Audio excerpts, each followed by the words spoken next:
Karigara, Karigara, magandang hapon po sa inyong lahat, mga driver, pasahero, mga negosyante, tindiro, tindira, at lahat ng nakakaabot ng tinig na ito. Mapagpalang hapon po sa inyong lahat.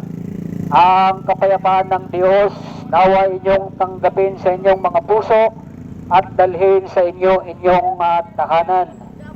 Mga kababayan, narito po ako, magbibigay lamang po ako ng munting minuto, 20 hanggang 30 minuto lamang po para maghatid sa inyo ng magandang balita, ang ebanghelyo ng kaharian ng Diyos.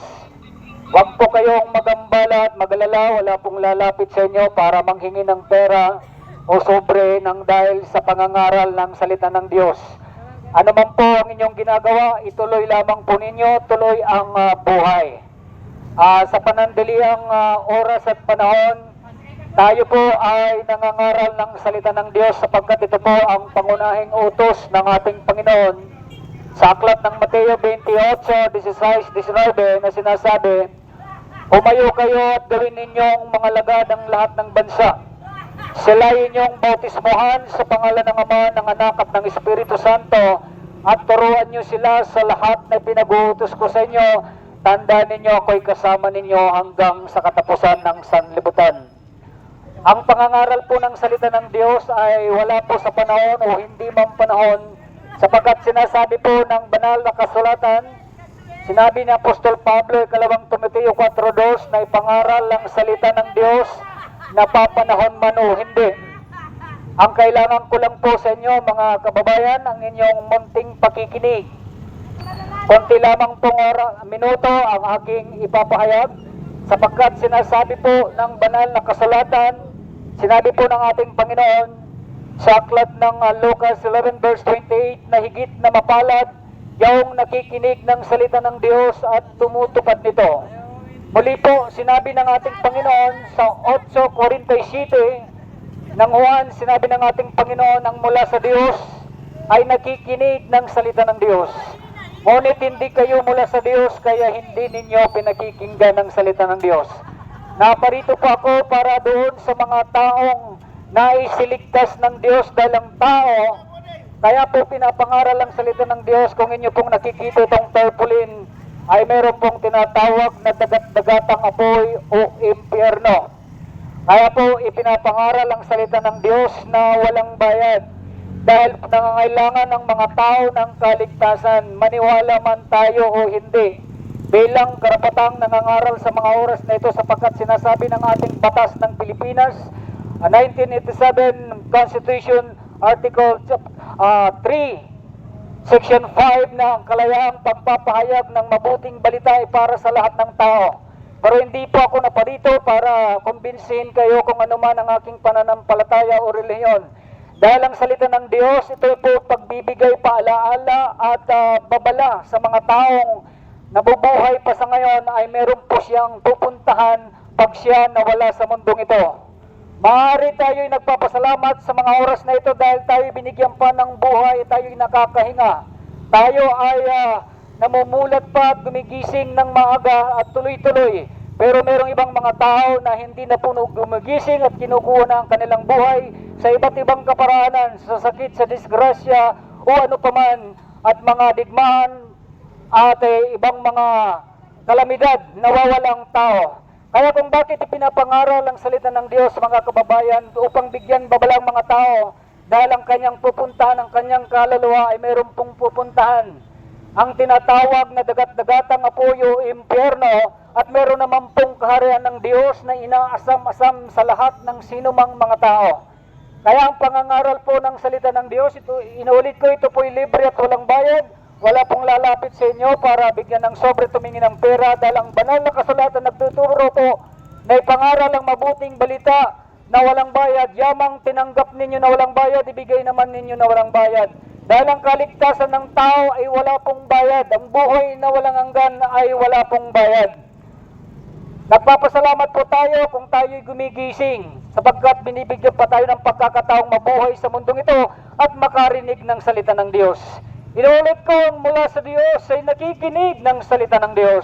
Ngunit hindi kayo mula sa Diyos, kaya hindi ninyo pinakikinggan ang salita ng Diyos. Wala po kung magagawa doon sa ayaw ng salita ng Diyos.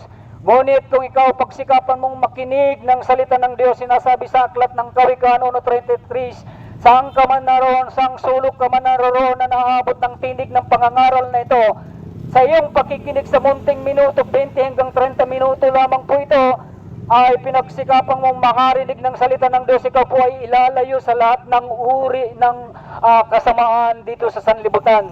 Dahil ang sanlibutan ito, mga kababayan, ubod ng kasamaan. Kaya mayroon pong pangangaral ng salita ng Diyos.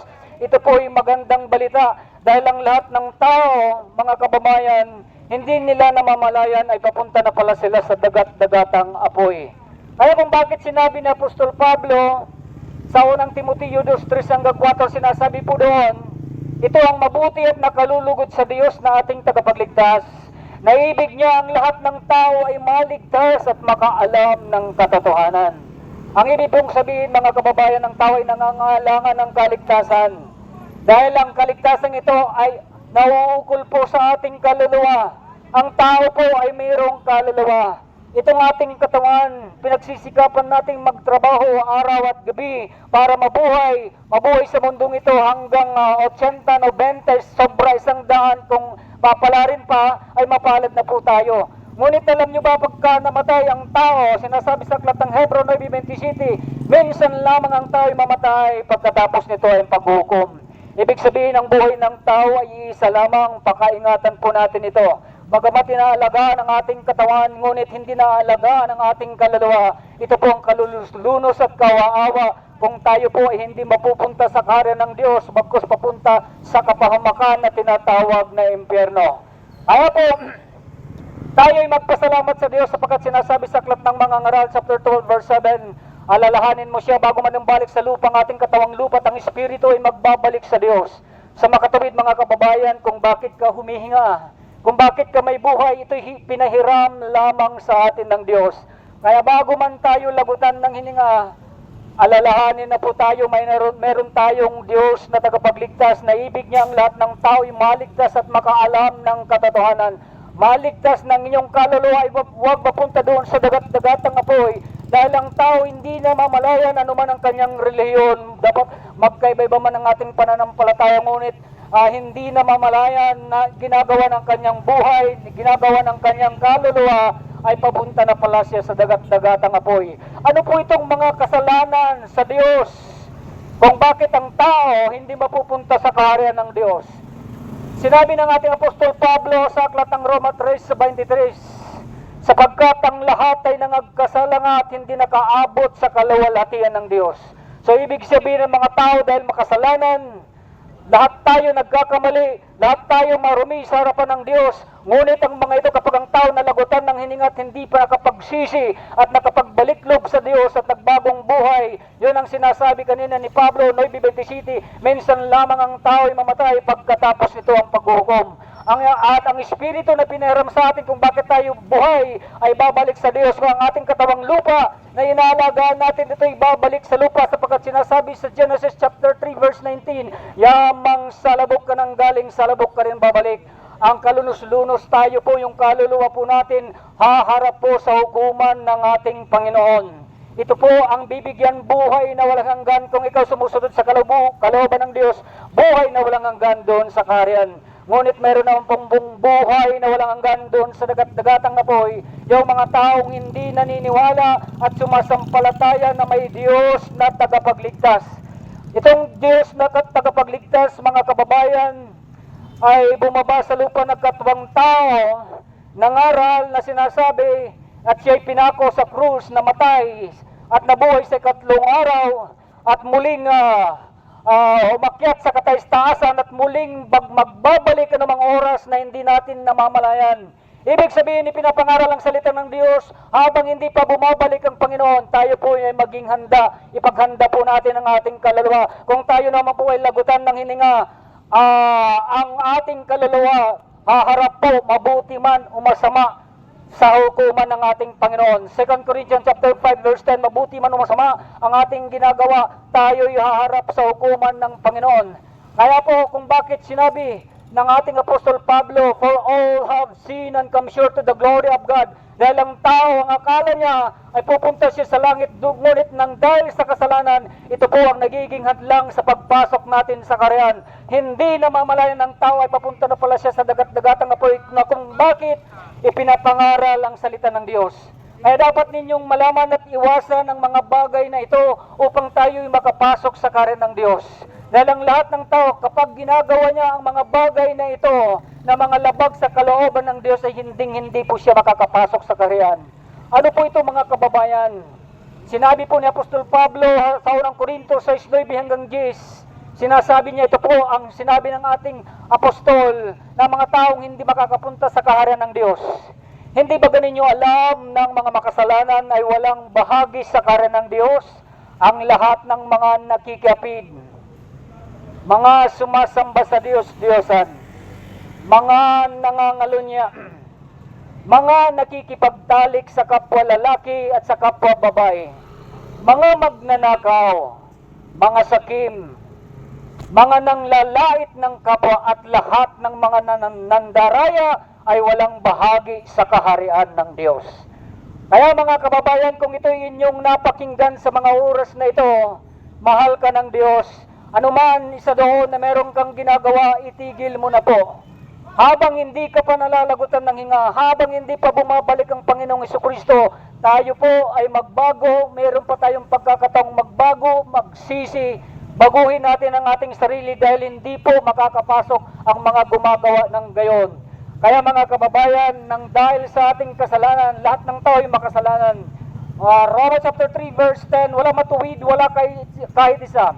Mga chapter 7 verse 20, walang sino mang taong nabubuhay sa digdig na hindi nagkakasala. Ibig sabihin tayong lahat ay makasalanan at hindi po tayo makakapasok sa kaharian ng Diyos. At ang binanggit ko kanina sa 1 Corinthians 6 verse 9, lahat ng mga labag sa kalooban ng Diyos ang mga gumagawa noon, pwede mong baguhin ang inyong sarili. Kung ikaw ay lalaki, ngunit ang puso mo'y binabai, hindi po masama ang maging ganun ka, pero ang masama, ikaw ay nakikipagtalik sa kapwa lalaki. Ang babae ay pusong lalaki, hindi po masama kung ikaw ay sinilang na tumboy. Ang masama kung ikaw ay nakikipagtalik sa kapwa babae. At yung mga magnanakaw, itigil na po ang pagnakaw. Ang pangdaraya, mamuhay po tayo ng marangal. Ang Diyos po nakatingin po sa atin mga kababayan. Jeremiah chapter 23 verse 23 to 24, ang Diyos ay nasa langit, nasa lupa at nasa lahat ng lugar. Pinagmamasdan ng ating pinaggagawa. Kaya kapag ang tao namatay, ang ating kaluluwa haharap sa Kanya, wala tayong maitatago sa Kanya. Kaya ngayon pa lang, kahit tayo'y makasalanan, kahit tayo'y marumi sa kasalanan, ano man ang inyong pananampalataya, itigil na po natin ang mga gawang masamang ito. Binibigyan pa tayo ng pagkakataong magbago at magsisi dahil ang pangangaral ng salita ng Diyos, ito po ay babala, sinabi sa aklat ng Ezekiel. Kaya po ang pinakamabuti po nating gawin mga kababayan upang malaman natin na ikaw ay papatawarin ng Panginoon at hindi na aalalahanin anuman ang ayong pinaggagawa ng mga kasamaan mula maliit hanggang sa mga oras na ito, hanggang sa edad mo na ito mga kababayan. Simple lang ang nais na ng Diyos sa atin na kung bakit sinabi niya kanina ni Apostol Pablo sa 1 Timothy chapter 2 verse 3 and 4 na itong mabutit na kalulugod na ating tagapagligtas, na ibig niyang lahat ng tao ay maligtas at makaalam ng katotohanan.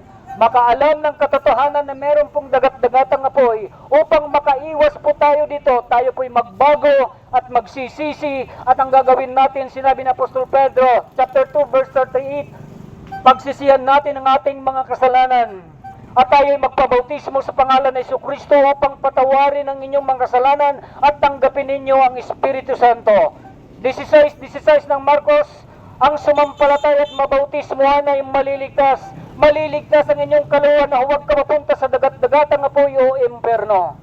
So ibig sabihin mga kababayan, anumang ang iyong pananampalataya, kung merong mga ministro sa iyong mga paligid na inaanibon mo anumang ang uri ng iyong pananampalataya, lumapit ka at magbabautismo sa Kanya, magsisi sa iyong kasalanan. Dahil ito ay isang halimbawa, maging ang ating Panginoong Jesucristo sa edad na 30 bilang halimbawa, kahit wala siyang kasalanan, ay nagpabautismo siya kay Juan Bautista. na ang halaga ng bautismo, mga kababayan, kapag nalagutan ka ng hininga, kapag bumalik ang Panginoong Jesucristo, na hindi mo pa ito nagagawa sa buong buhay mo. Ang sabi ng ating Panginoon sa 12:48 ng Juan, ang salitang aking sinasabi, ang siyang hahatol sa kanya sa huling araw.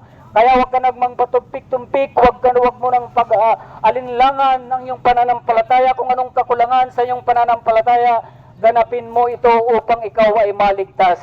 Hallelujah. So ito po ang munting aking ibibigay na munting aral, 20 hanggang 30 minutes lamang po.